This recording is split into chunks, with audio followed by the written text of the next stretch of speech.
Hello everyone, this is Caleb Simpson, and you're watching my walkthrough for The Legend of Zelda, Breath of the Wild for Nintendo Wii U and Switch. In the last video I was showing how to complete the Yiga clan's secret hideout and retrieve the Thunder Helm, and in this video we're going to be bringing that back to Chief Riju here in Gerudo Town, and then gaining access to Vah Naboris, which is one of the 4 divine beasts located here in Gerudo Desert. Riju can be found upstairs, and Buliara and the rest of the guards will direct you up there if you speak with any of them.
Ah, well, you certainly got here fast. I should have expected as much, from the princess's own appointed knight. She was out on a survey all day today. Still as the sands now. So, spill it, boy. Have the two of you been getting along all right? It's okay, I know. Your silence speaks volumes. She gets frustrated every time she looks up and sees you carrying that sword on your back. It makes her feel like a failure when it comes to her own destiny. Don't worry, it's not like you carry blame in any of this. It's unfortunate. She's put in more than enough time. Ever since she was a young girl, she's gone through rigorous daily routines to show her dedication. She once passed out in the freezing waters trying to access this sealing power. And she has nothing to show for it. That's the motivation driving her research. I'd be doing the same thing.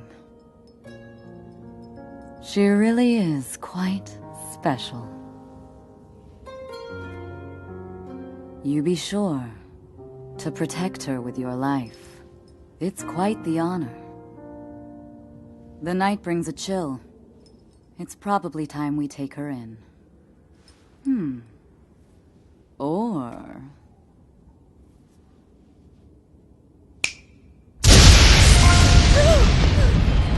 Urbosa! What was that? Did you feel that? Wait, what? How did you... What are you doing here?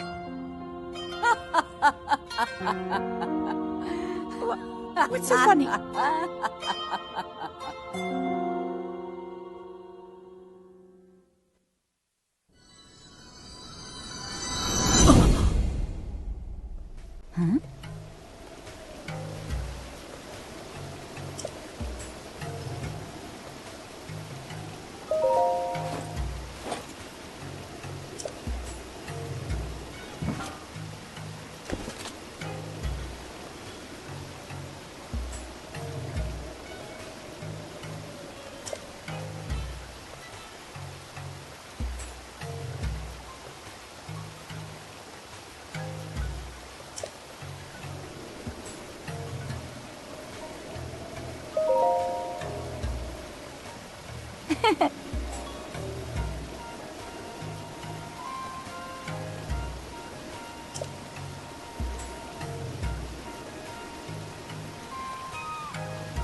So once you're done watching all the cinematics and speaking with Riju, the summary of the conversation is basically just that she wants us to slap the Divine Beast around a little bit. Sounds good, princess. Nobody slaps ancient machinery as good as I. She then says to meet her over at the lookout post just south of town, and it's actually to the east. I'm not really sure what she's thinking, unless you're, like, holding the map sideways, I guess. But anyway, she recommends you take a sand seal to get over there just to get in some practice before we actually commence our slapping. This is a pretty good idea if you haven't messed with sand seals yet. They're not that difficult, but it would be nice to familiarize yourself with the controls. So either run on foot or steal a seal, say that 10 times fast, and then swing on over to the round dome that is on your map to the right. You should have a quest marker for it, so it's pretty easy to find. As a reminder, you will lose durability on your shield when you're using a sand seal like this, so I like to use junky ones that I don't care about, so they're disposable, and then meanwhile I'll save my beefy, awesome ones for combat, so just make sure you swap out to a crappy one for when you're using a sand seal. So once you arrive at the lookout post, you can optionally speak with the Gerudo Scout inside, but more importantly, there's a chest right beside her containing a sniper bow. I like these guaranteed chests like this because they scale with the game, so you can grab it right now if you want. Otherwise, you can wait and complete more of the game so that when you come back and open this chest, it actually has better modifiers on it at that point. So you can either grab it right now, or you can save it for later when that bow becomes more awesome. But when you're done here, you want to head back outside and then go up the ladder to meet up with Riju, who will then toss us some bomb arrows and order us to slap like our life depends on it.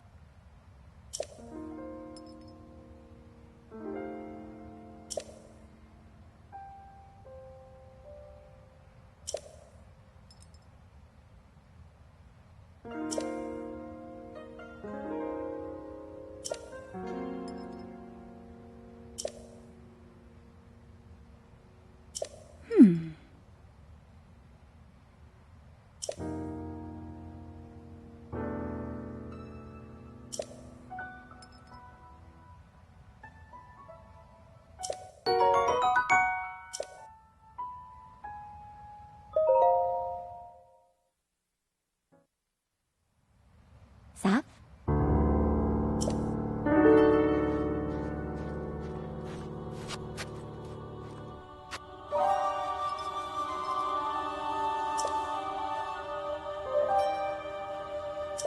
Alright, it's finally time to put our sand surfing skills to the test. You want to grab the sand seal, start working your way towards the Divine Beast, which is marked on our minimap. Equipment doesn't really matter too much for this, but if Vah Naboris strays too far to the bottom left corner of the map, then you might need level 2 heat or cold resistance, depending on what time of day it is. You can wear a frost or fire weapon as well to get 1 rank of it, easily enough though. Also, I did forget to test if the full rubber set at 2 stars or higher will completely neutralize the Divine Beast's lightning damage. It does stop lightning damage for regular lightning attacks, but I think that this particular attack from this boss battle doesn't actually count towards that. I think it'll cut through your lightning resistance regardless, so shock resistance doesn't actually help, I believe, but I could be mistaken about that. So if somebody wants to test it, let me know in the comments, that'd be helpful, but I doubt it helps in this particular case. Anyway, once you get close enough, Vah Naboris will fling lightning at you, and it does take a little while for it to fully charge up, which gives us plenty of time to position ourselves inside Riju's barrier. My tactic for staying safe while traveling alongside her is to only press A to dash once I start reaching the back of the barrier. Also, just so you know, you can pull back on the analog stick to slow down while using a sand seal as well. So what I do is I alternate back and forth between dashing with A and slowing down with the analog stick. This way I can guarantee that I stay inside her barrier, because otherwise normally just using A by itself, it feels like I end up way in front of her barrier. So by alternating back and forth, I can guarantee that I'm staying slow enough that I can stay inside her barrier, but also fast enough that I don't fall off the backside as well. So after you've waded through one of the Divine Beast attacks, you can rush forward and then use bomb arrows to break its legs. You're not limited to bomb arrows, but we get some freebies before we start, and there's kind of no real reason not to use them. It is by far the most effective strategy, but just so you know, you can use melee weapons as well. What I recommend you do for that is kind of wait until one set of legs is moving. So if you're on the left side, wait till the right side starts moving, and then hop off your sand seal and immediately start smacking one of the legs. You should have more than enough time to defeat one of the legs if you have good enough weapons. If you do that a couple of times, you'll win pretty easily. The main problem with that is just that it's kind of awkward because you pretty much have to run back to Riju's barrier each time, and it's a pretty slow process. One thing I find kind of sad about this battle is I kind of wish that destroying each foot would slow it down, like it does for the Imprisoned battle in Skyward Sword. The legs are easier to break in the back anyway, so I don't really feel like that'd be too easy or anything if they had that effect, just so that it makes it a little bit easier to get to the ones in the front. Anyway, I'm going to show this battle twice. First, showing off a sniper bow, which is like the golden bow that was inside the chest just below Riju's lookout tower before we started. I think they're kind of implying that you're supposed to use this method, but it's just one potential option. These have a much farther fall-off range, making them a lot easier to shoot distant targets. Now, a couple tricks for you that you can use if you decide to go this route is you can hop off your sand seal real quick and fire off a few quick shots while standing on solid ground. So if you have a hard time like being on a sand seal and shooting a moving target at the same time, this might be a better option for you. Just Just get in a good position, get off your standstill, and fire off a few quick shots at whatever leg is convenient for you. Again, because we're using a sniper bow, we can shoot really far targets. Just make sure you're shooting the one that currently isn't moving, and you should easily be able to do some damage this way. Alternatively, you can also travel alongside the Divine Beast on either the left or right side, and a sniper bow makes this pretty easy to pull off. However, just note that Rijo tends to stay right behind it, so you'll probably have to travel back to her every few times, every few shots, and go rush back to her barrier before you get hit with the lightning again. Using a sniper bow also means that you can keep your distance, and as a result, it's much more difficult to get hit with the explosion radius. So next, I'm going to show the same fight again using a multi-shot bow instead. A 3x, 5x, or 7x bow will make this fight really fast if you can aim well and don't blow yourself up in the process, of course. Most multi-shot bows don't actually have the increased range, so you do have to aim a little bit high to make sure you hit your target.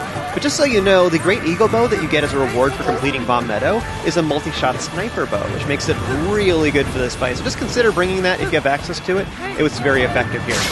I don't really have much to say about this strategy. Using bomb arrows always does 50 damage, and the damage of the bow itself doesn't actually matter at all when you're using that type of arrow. So, you don't need a high-end like Lionel bow to pull this off. Even something more common like, say, a Forest Dweller's bow will absolutely destroy this thing. So just something to keep in mind. You can go farm one of those bows real quick to make this really fast. Just remember not to blow yourself up in the process. Ah, yes, wise words, right? Words to live by, in fact. Don't blow self up. Okay, written down, successfully logged away for future reference. As a reminder, with all of the Divine Beasts, once you unlock them, you temporarily have the ability to warp back to them until you complete it anyway. Because of this, you can go prepare a little bit more if you like. I would say that this dungeon has one of the more difficult boss battles in the game, and that's the primary thing that you want to prepare for. The biggest thing that will help you for that is either a shock resistance dish or the rubber armor, which will significantly reduce the amount of shock damage that the boss deals to you. Otherwise, we just need 24 armor for the physical side of things, so if you have the Champion's Tunic leveled up even a little bit, that's probably more than enough by itself. Otherwise, an armored food buff would help quite a bit, and some hearty durian dishes for hearts. The last thing that's pretty helpful is actually a shield that isn't metal. I know it's kind of a weird recommendation, so I'd recommend you go get a higher-end Guardian shield from a major test of strength, and that would be pretty nice. With all those things in mind, you should have everything you need to tackle Vah Naboris, which I will be showing how to do in the next video. As always, huge thanks goes to all of my Patreon supporters for helping to make this possible. And if you enjoyed this and found it helpful, be sure to throw a like on it, subscribe, and stay tuned for more content just like this. Remember to stay awesome, you have an amazing day, and I'll see you next time.